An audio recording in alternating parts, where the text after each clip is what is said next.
In a sweeping decision this week, Mexico's Supreme Court broadened abortion rights in that country. As Ali Rogan reports, it's part of a trend across parts of Latin America. For Mexico's abortion activists, a historic victory. The country's Supreme Court this week struck down a federal law criminalizing abortion. Mexico has deeply rooted traditional ideals. Having a legal context that supports our decisions represents a big change. The new ruling requires that abortion be removed from the federal penal code and that federal hospitals and clinics offer abortion to anyone who wants one. In 2021, the Mexican Supreme Court ruled for the first time that punishing abortion was unconstitutional, but it only applied to the northern state of Coahuila. While 12 Mexican states out of 32 had already decriminalized abortion, the new decision applies nationwide. The decision regarding the federal penal code is setting an enormous precedent. We hope that the decriminalization in the remaining states will speed up. But the path to legalizing abortion has required years of activism, not only in Mexico, but across Latin America, where the abortion rights movement became known as the Green Wave.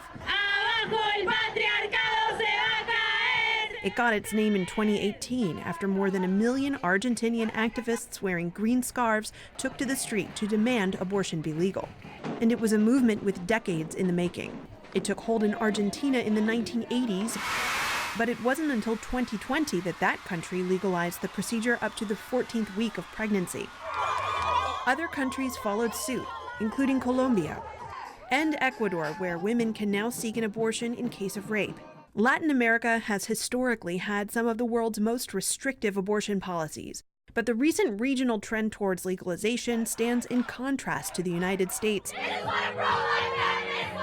where the Supreme Court overturn of Roe v. Wade ended a right that was upheld for decades.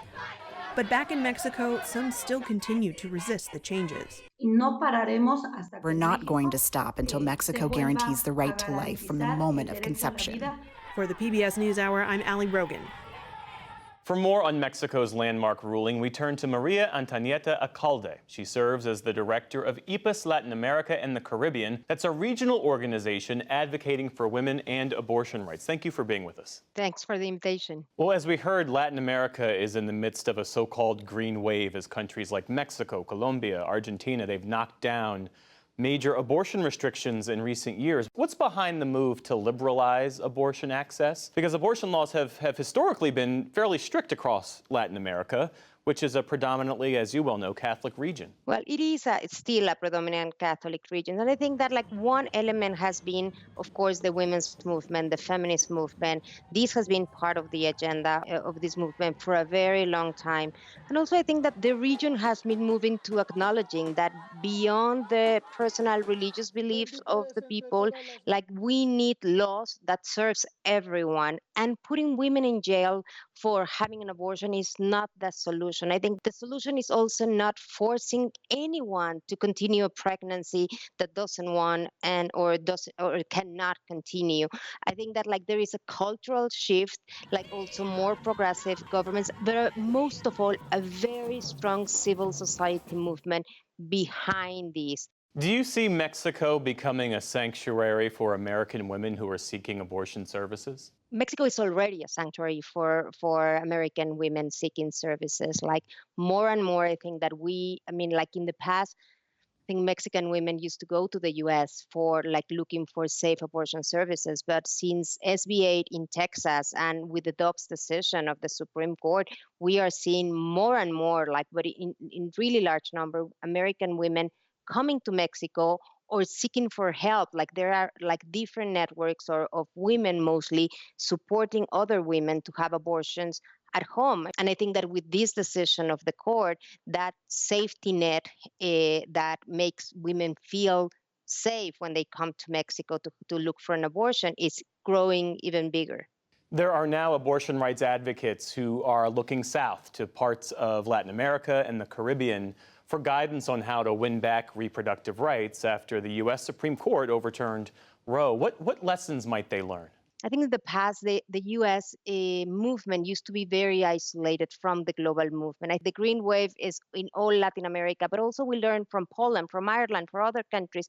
The US used to be very isolated, thinking that the Roe versus Wade decision was it. And I think that prevent them from learning. I think the second lesson is that in the US, like the movement used to be in a way very branded by some of the organizations, the big organizations that have done an amazing work. But in a way, the abortion agenda was kind of like the same that some of those organizations.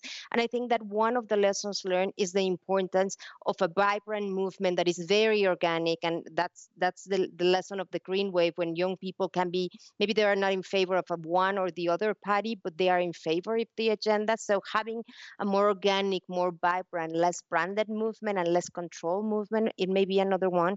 And the third one, I think it's very relevant, is like in the US, the access to abortion it's very linked with the idea that access has to be in a clinic. And again, like abortion is a service that could be very safely managed at home by the woman. So like those are three of the lessons that I think that we are sharing right now with the American movement. So when you refer to home management, you're referring to medication abortion?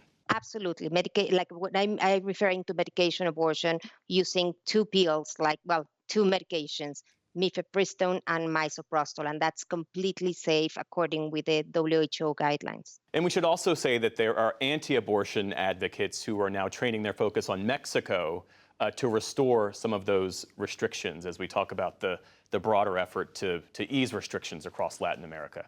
Maria Antonieta Alcalde, thank you so much for your time and for your insights. Thank you very much for the space.